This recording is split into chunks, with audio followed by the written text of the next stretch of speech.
দেশের পোশাক খাতের রপ্তানি আয়ের 50% আসে ইউরোপীয় ইউনিয়নের বাজার থেকে। বাজারটিতে অন্যতম প্রতিযোগী ভারত মুক্ত বাণিজ্য চুক্তির মাধ্যমে শুল্কমুক্ত রপ্তানি নিশ্চিত করেছে। ব্যবসায়ীদের আশঙ্কা, এলডিসি উত্তরণের 3 বছর পর বাংলাদেশ শুল্ক সুবিধা হারালে পোশাক রপ্তানি ঝুঁকিতে পড়বে।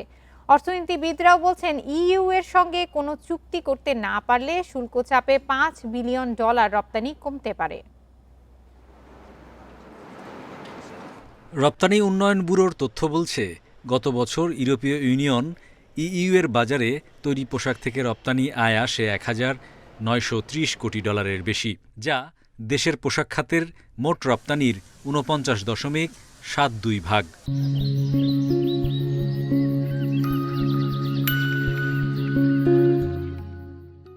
ওই বাজারটিতে জিএসপি সুবিধার আওতায় শুল্কমুক্ত রপ্তানি সুবিধা পায় বাংলাদেশ। এলডিসি থেকে উত্তরণের 3 বছর পর পর্যন্ত এ শুল্ক সুবিধা পাবে, কিন্তু একক দেশ হিসেবে সর্বোচ্চ রপ্তানি সীমা অতিক্রম করায় 2029 সালের পর থেকে পোশাক রপ্তানিতে 12% শুল্ক দিতে হবে। ব্যবসায়ীরা বলছেন, মুক্ত বাণিজ্য চুক্তির ফলে ইউরোপের বাজারে ভারতের পোশাক রপ্তানিতে শুল্ক 12% থেকে শূন্যে নামছে। ব্যবসার পরিবেশ সূচকেও দেশটি এগিয়ে আছে। আমাদের কিন্তু কোনো ডিপ সি পোর্ট নাই, আমাদের কোনো ডাইরেক্ট ভেসেল নাই আপনার ইউরোপিয়ান ইউনিয়নে। সো এই আমাদের কোনো ব্যাকওয়ার্ড লিঙ্কেজের এত স্ট্রং আমাদের প্রেজেন্স নাই। সো এই 3টা জায়গা যেহেতু আমাদের উইক, ফলে যখন ইভেন যদি অ্যাপেল টু অ্যাপেল কম্পিটিশন হয় আমরা আসলে টিকবো না।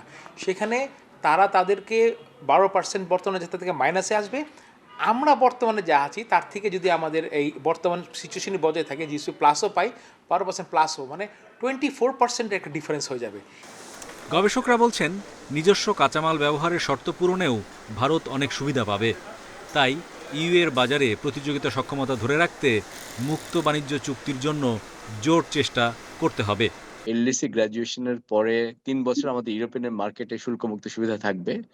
তারপরে যদি আমাদের গার্মেন্টসের উপরে ডিউটি বসে আর ইন্ডিয়া যদি ডিউটি ফ্রি সুবিধা পায়, তাহলে সেই ক্ষেত্রে আমাদের কিন্তু গার্মেন্টসের উপরে বড় মাত্রায় চাপ পড়বে, এমনকি রপ্তানি $4-5 বিলিয়ন ক্ষতিরও কিন্তু সম্মুখীন হতে পারে।